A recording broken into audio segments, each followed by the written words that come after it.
Abhishek, sir, we are live now. Okay. Good evening, everyone, and thanks a lot for joining on this call. Next 45 minutes, our target here is to make you give some light in terms of what the market is going, what we believe. But before I request our guests to talk about, I'll give you some reference point for you all to understand and what we are referring to. uh, September 2001, I think a lot of you would not have been participating in the market, or some of you would be. Market Nifty fell around 22%. 3 years after that, Nifty gave 88% returns, and 5 years after that, Nifty gave 292% returns. Similarly, in May 2002, market again fell almost 10% over 3 4 years, 3 4 months kind of a time.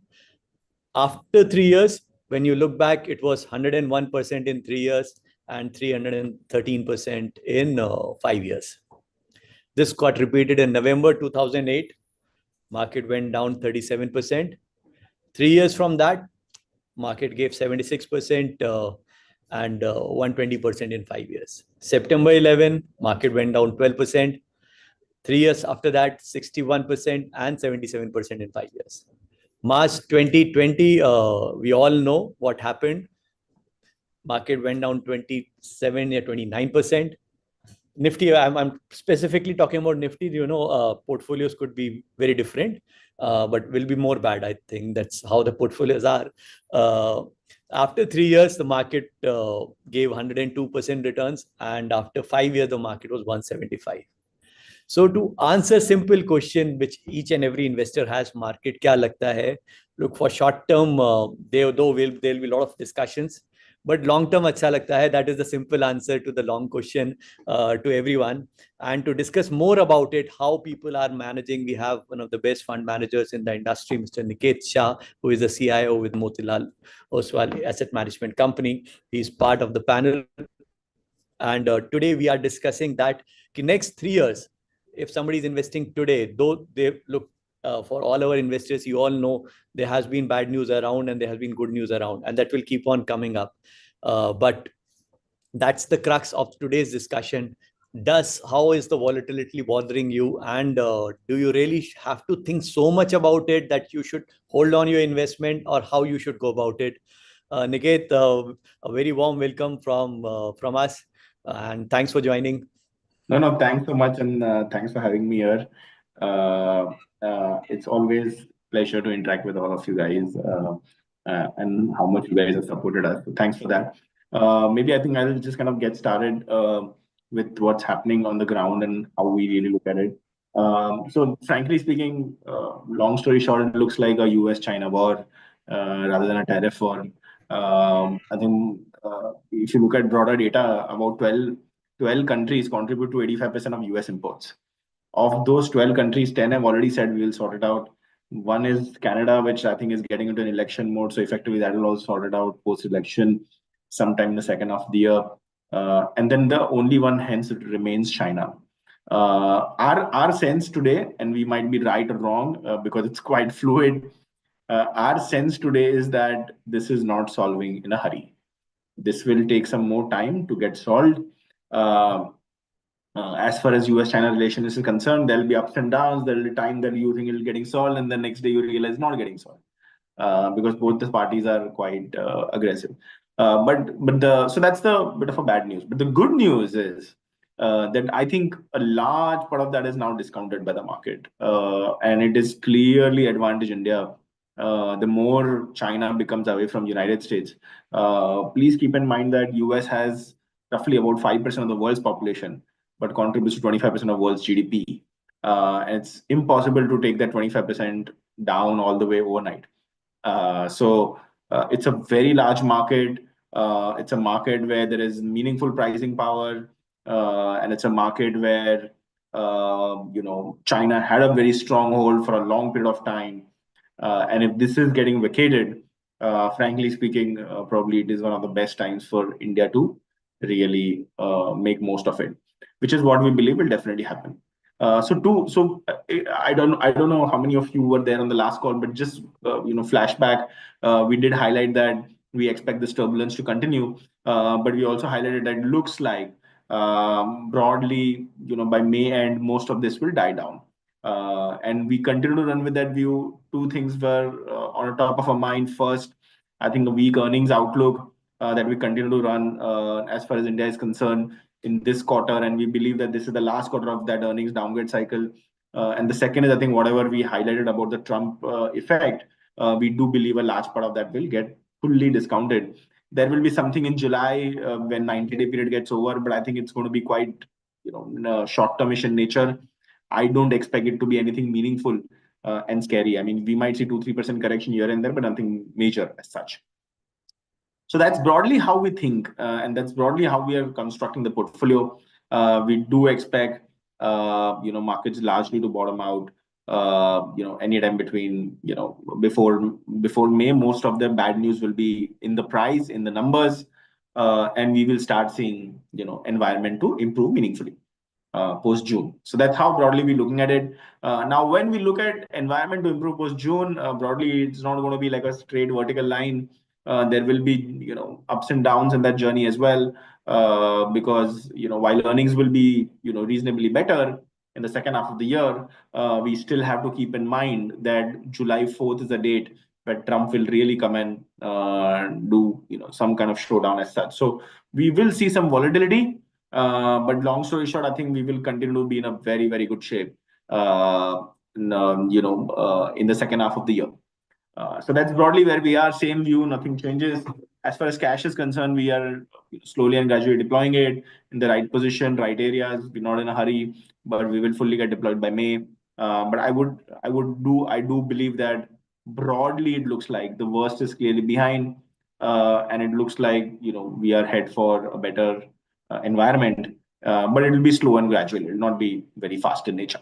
So that's a very quick summary on broadly how we think this Trump tariff will impact. It's finally down to only two countries.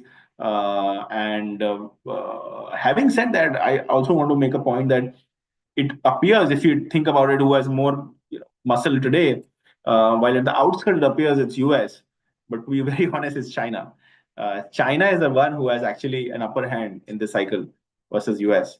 Because frankly speaking, the kind of cost structure that China can supply to you, there's just no one in the world who can supply you at the same pricing.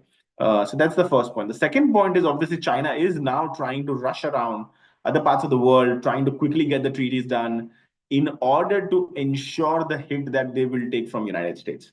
So say Europe has come ahead to do some work with China. Taiwan is already, there's some agreement signed yesterday from Taiwan. So China is quickly running around ensuring that the hit that I take from US, can I backfill it with other countries?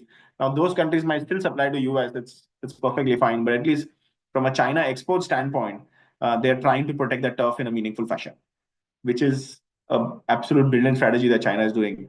So it looks like it's advantage China for now. And I don't think it will be advantage US anytime ever. It will always be advantage China. So effectively, US has to, effectively ball down or think about doing some negotiation with China.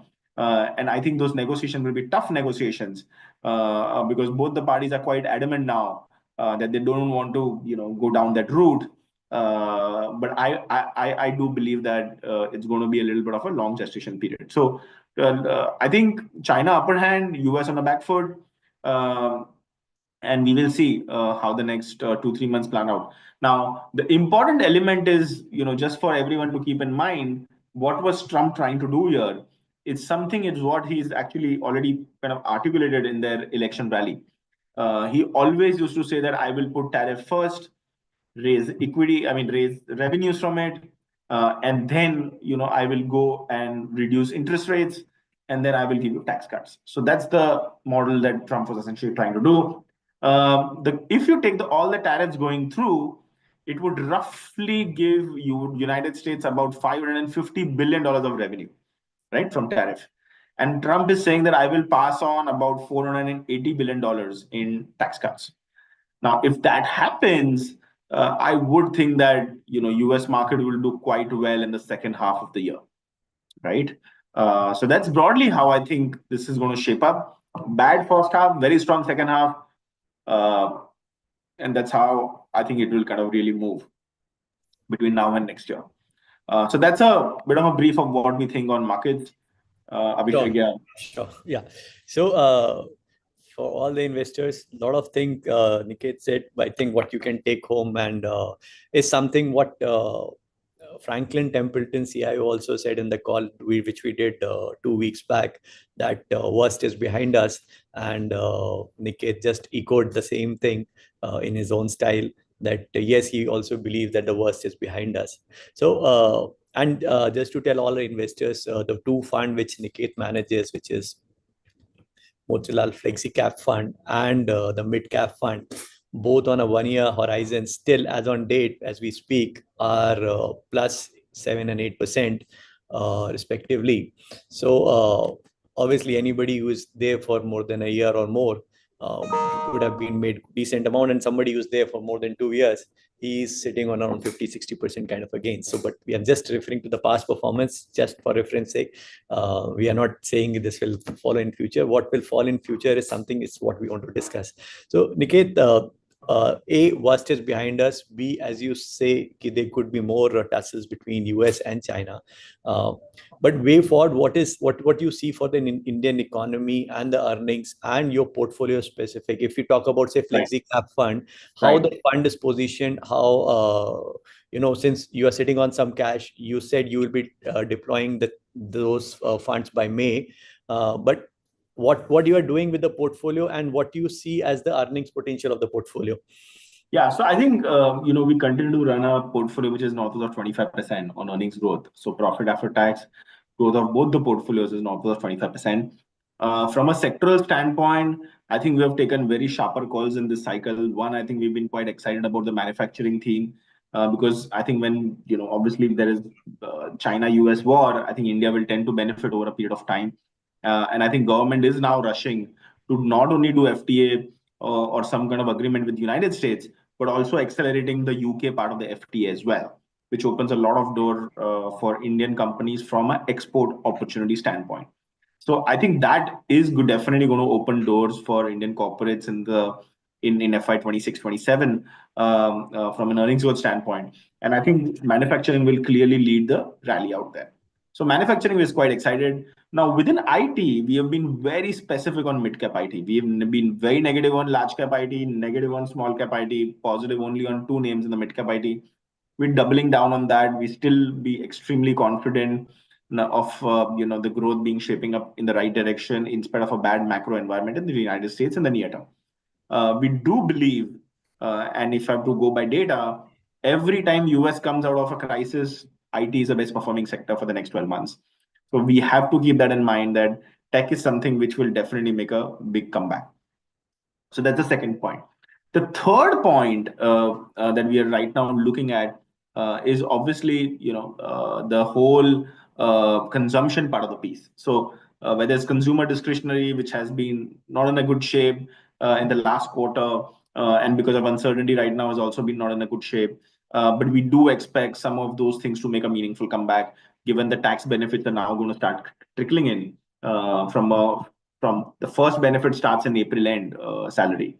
So effectively, May will be the first month where we will start seeing some reflection of that to kind of really come through. So that's the third one. Fourth is NBFC. We continue to remain negative on banks, over it on NBFC. I think we're not meaningfully changing any of those stands at this point in time. We will continue to run with that same stance, at least for the next, hopefully, about 9 to 12-month period at this point in time. So that's the fourth sector. Fifth, we continue to remain meaningfully over on hospitals and GLP-1 stories. So a lot of you guys would have seen Munjaro being launched already this year by Lilly. It's a weight loss molecule and the largest molecule in history of mankind. And we do believe that there are companies where we are playing that entire value chain in our portfolio, and we've seen very, very strong returns out there as well. So that's I would say the third point. Fourth point. So, and fifth and last but not the least is we're looking at some of the bottoms up ideas in our portfolio, which are a little more closer to, I would say, auto ang side, but it's a very, very specific bottom-up idea. We're quite negative on auto as a category. We are seeing weakening of demand in the marketplace right now. Discounts are quite high, and we still think that there'll be a couple of months of some pain that we will see in auto. So negative on banks, negative on auto, and rest most of the sectors we've been like reasonably excited such. Great. So consumer manufacturing, that's where, and obviously negative on banks and negative on auto. IT, you are looking at Only from the mid cap. sidelines, and you may participate as in you're hunting for opportunities. Right. Niket, just tell us, because like CPI print came up and everybody was really shocked in terms of the numbers which are coming up. There is a negative inflation, or inflation has come down to a very large extent. Right. Below the RBI range. Right. So does it give room for rate cut and boost consumption? And how do you see this panning out for the investors? Yeah, so I think definitely there is going to be rate cut, not only in India but in United States, and it obviously benefits tech and is negative for banks because obviously when you cut rates, yield goes down meaningfully in the first round itself, and that is obviously going to put some more pressure on NIMs. So if we see at least 3 or 4 rate cuts as we kind of go into next 12 months, we will see some meaningful NIM pressure on banks as such. But I think obviously inflation is under control, food inflation is negative. Governments across most of the states government are actually cutting their spend on some of the social spends like Ladli Ben. I don't know if you would have looked at the Maharashtrian government notification. They've already cut it down. When some of those freebies come off, obviously food inflation also starts to come off. And we will definitely see some of the benefit on inflation as such. So I think the stage is quite set for a lower interest rate environment, at least for the next 12 to 18 months. I don't think any country across the world is in a position right now not to cut rates. Everyone will be cutting rates because the growth is slowing down across the world because of the tariff issue. And the best way is to cut interest rates and allow the growth to come back in the second half of the year. Now, any interest rate cut that you do today roughly takes about 12 to 15 months for it to percolate in the system. It doesn't happen you cut interest rate today, tomorrow economy will start firing all cylinders. So one has to keep in mind that there's a lead lag to everything. But I think directionally it's a right step because obviously when you cut rates, it starts benefiting corporate India sentimentally as well. And newer Capexes and even real estate starts to move in the right direction. So that's broadly how we think. We do believe interest rate cycles are likely to come down globally. Got it. So, Niket, though there are a lot of newses and a lot of every day there's a new news coming up and everybody's really worried. In fact, it has gone to that extent. A lot of people have started tracking Nasdaq, though they used to, but now I think more closely. So, what will you advise to an investor who is probably looking at to participate with this? Financial year closing, probably people's salaries will also have gone up because of tax relief, and so advice to an investor who is sitting on cash of 100 rupees, how he should wait, or he should do an SIP for next 3 years, or how he should participate Well, this 100 rupees. I think if you have 100 rupees, I think my sense is that you should be fully invested before May. Don't try to time it because I think you've already seen meaningful correction in the marketplace on Nifty. So timing it further might be quite detrimental. And whatever we're seeing right now in marketplace in terms of correction, we don't see that quite often. It's not like it happens every year. The kind of correction that we're seeing, like more than 20% on Nifty, it probably happens once in, I would say, 2 years or 3 years at best, right? Yeah. So I think make the most of it. Whenever it goes down, people think it'll go down further. I think there's no end to that thesis. But given where we are right now in terms of valuation, given where we are in terms of earnings growth, my sense is that clearly there is undoubtedly one should get fully invested in May. Yeah, so market levels are down, and they are the best. Are only you only identify them in hindsight. You don't know them now. So a simple advice to investors, that has been obviously the proven case where the more time you spend in the market, probably timing the market will not make much sense.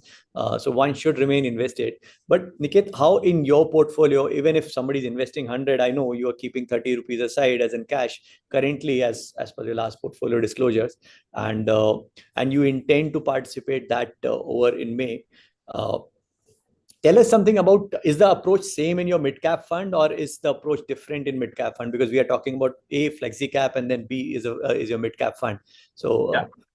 Yeah, so I think the approach is largely similar in mid and flexi right now. From a deployment standpoint, I think one has to be quite clear about earnings growth, and it looks like you just saw like 10 minutes back. I just saw Wipro numbers. They're disastrous, right? So I think we should see more of that in this year and this quarter.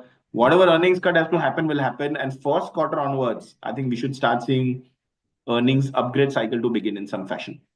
So I think people are going to be reasonably negative surprised by the earnings growth in this quarter. And hence, we've already articulated in the past that we will fully deploy it by May, because we also want to see how incoming result seasons are, what's the commentary like before we take a before we take a call to deploy the capital. You have to be very sure. Now, if you be very sure in terms of how you want to deploy capital in this environment, when the market environment improves, you can actually make meaningful alpha generation over a period of time. you touched the point bang on. So, alpha generation, that's what every investor definitely asks about. Yeah. If you can share, if somebody is investing in the portfolio this month, next month, as you expect to deploy everything by May, what is the kind of alpha generation one should look forward for, or alpha generation or absolute returns, whatever you're comfortable with, in next 3 to 5 years, because that's what the horizon we are asking investors to participate in.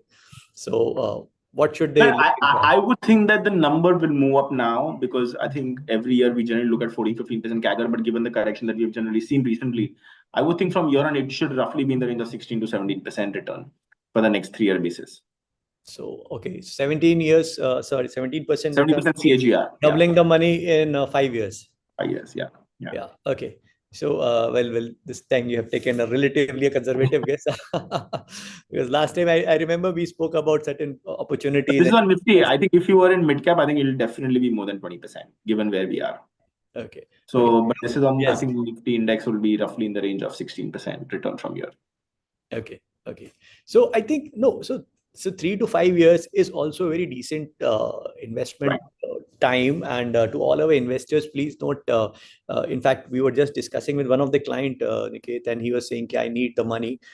Should I exit my investment? So he said, how much money you need? He said, only I just need 1% of my overall investment. So why you want to exit? He said, I'm scared. When you need the money 5 years down the line, that what's the point of being scared now? Right. You have to be probably at the fourth of 4.5 year. Once they have gone, then you should start depleting your investments, and then you can sit on cash or something like that. But so to all our investors, whenever you plan to invest, and you should have a long-term horizon. And most of the people though have a long-term horizon, but they invest with a short-term objective. So I think ideally you should do the reverse of it. Because if you're investing with any fund managers or Niket or all good fund managers are there to multiply your money. Their job is to do that, and they are doing best of it. If you give them time, we have seen across industries, a lot of fund houses have done beautifully well in growing the money in 3, 5 years, 7 year horizon. Because they themselves do the churn, so you don't have to do it. He's there, he's sitting on cash, and then probably once we connect on June, he may say, I'm now only 5% cash and rest is deployed. So you have a fund manager who is managing your money. So you should trust him, participate with him fully. Now, Niket, coming back to the deterrents, or one thing which we have seen, FIs have taken out $25 billion in last 6 months. How do you see that FII movement happening way forward? Yeah, I think we do expect some of that to come back in the second half of the year. And it is an interesting conversation I was having with probably the world's largest FI and largest for India yesterday night. And it did articulate to me that, what do I do if I sell US equities? Because we're quite negative on US markets. Now, if I'm selling in US, even if I sell a little bit in US, I will end up generating $10, $12 billion or $20 billion, given the $1 trillion investment that they have in US. And frankly speaking, what do you do with that cash? You got to deploy somewhere, right? So they are right now looking for regions where they can deploy. Now, fundamentally, countries which actually gets first trade agreement done with US is going to be probably the most interesting destination to invest. We do believe India is one of them, and I think in May we are hopeful by May end we should see some agreement being done with US on various counts. Now that, in our opinion, will be a big positive, for India, right? As and when this kind of goes through, right? So that's how broadly we think of it. That's how we would look at it. And I would expect FIS to come back in a meaningful fashion in the second half of the year, given the fact that there's just no option beyond Europe and India for now. So even if the trade tension between China and US continues or stagger for a little longer, you still believe India will have Yes. its place and will Yeah, in fact, continue to have fair chance. the more the tension is, the better is for the country, right? Because imagine, like, if you're Apple CEO today, you would be like really scared running a large supply chain from China. You would be thinking that I need to divest, because if this is a risk that I never thought of, I now really need to look at diversification.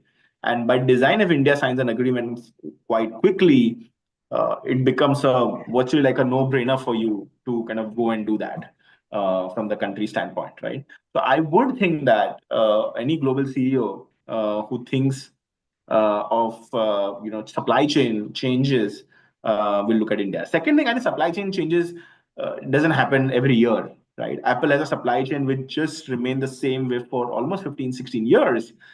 And because of the policy changes that we're right now seeing between US and China, India has got probably the best opportunity of their lifetime to make most of it, which I'm reasonably confident India will. So I think keeping those things in mind, I think if you make a assessment, you would end up realizing that the amount of business that the country is going to get in the next 2, 3 years is just going to shock every one of us.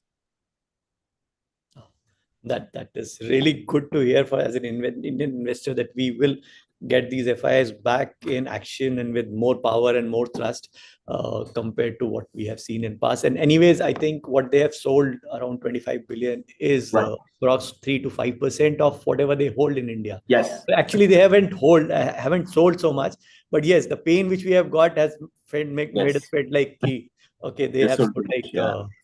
Yeah. no, they have cashed out. But that's not the case to all the investors. Please note, FIs have just sold 3 to 5%, and there's some bit of profit booking. And there were reasons behind, and the reasons which were behind are now, in fact, behind us. We don't foresee any more election this year, which was there last year. Right. You know, capex is also has been Niket, your view on capex, how you see capex and oil price softening as a boost to India. Yeah, so I think every dollar of reduction saves about $1.5 billion of current account deficit for India. So clearly, $20 is roughly about close to $30-40 billion, right? That's a reasonably large number from a current account standpoint. The important element to keep in mind is, one is on the Capex cycle. We clearly see if the FTA agreements are signed, I think it will be a meaningful boost to Capex. Because India will actually be in a position that India will have to rush towards Capex to suffice the large demand of United States, and it's going to be pretty much going to be across. I would say all electronics side, right? So So if you look at China, the large part of China's exports to United States is electronics and laptops and all of that, which India has a large amount of capacity. So technically, if you ask me, India has all the right things to really tick the box from that standpoint. So capex definitely will pick up. Second, I think if you look at the private capex in India, is still growing at roughly about 16-17%. So it's a healthy number of growth. Now, obviously, the uncertainty would have dented some way, or the capex cycle would have become a little more slower. That's quite possible. But our view is that we will see acceleration in capex cycle once I think there's clarity on the US agreement. So last question before I take one or two clients' questions which are there. In fact, any other customer who want to ask a question, you can post your question on the web chat, or if you are there on YouTube, you can post there. So Niket, valuations have corrected. Say Nifty has corrected. Nifty valuations with 17% down, mid cap 33%, and small cap 32% down in terms of valuation. But still, there is concerns, and people are talking still key. Probably mid and small cap need more to be corrected. What's your view on that? And because once we are talking more specifically mid cap fund of yours, how you are playing the valuations over there? Yeah, so I think mid cap and small cap, I think have corrected meaningfully. Most of our stocks, which used to be at 40 times, are now below 20, closer to 25, 26 times on 1 year forward basis. So we are reasonably comfortable, with the valuations right now, in terms of the growth that it has to offer and the valuation that they trade right now. Right? I think if you to look at last 4-5 year average, clearly, I think market has seen some cool off clearly happening from a valuation standpoint. But if you take a 10-year average, it will always look higher. Now, the problem with a 10-year average or a 15-year average is that you're looking at a low growth environment and taking that multiple with a high growth environment and that multiple. But if I have to take a last 5 year average, then I think we are pretty much below the 5 year average. If I have to take from 21 to 24, so 4 year average, then I think mid caps are clearly in a much more reasonable valuation zone, I would say. And clearly now I would think that at least 15 to 20% return is easily achievable from the current levels, given where valuations are. Okay. Your top holdings in terms of sectors and something which have done recently well, which you can disclose over the call. Yeah. So I think our top holding continues to remain mid cap IT. We will double down on mid cap IT, given how in spite of a tough environment, they continue to demonstrate very strong growth and market share gains. So from that standpoint, I think we are reasonably optimistic. The second important element is consumption. So you would look at multiple companies within the consumption basket with this trend and all of that is continue to be quite overweight on. Third is manufacturing. So whether it's Polycab, or CG Power, some of or Dixon Technologies, some of them where there is meaningful amount of consumption acceleration, likely we are already there. And last but not the least, we continue to remain reasonably optimistic, on some of the auto ang companies as well, which I just articulated. So, and within hospitals, we have been overweight on Max Healthcare. So that's a very brief of sectors that we continue to like as far as both the portfolios are concerned. Now you will continue to see more addition to manufacturing as we kind of go forward into May and June. And largely among the 4-5 sectors which are articulated is where we deploy large amount of capital. Great. So I think I am done with the questions which I have to ask for. There are some client questions which are stock specific. I'm not even touching that, Niket, I know.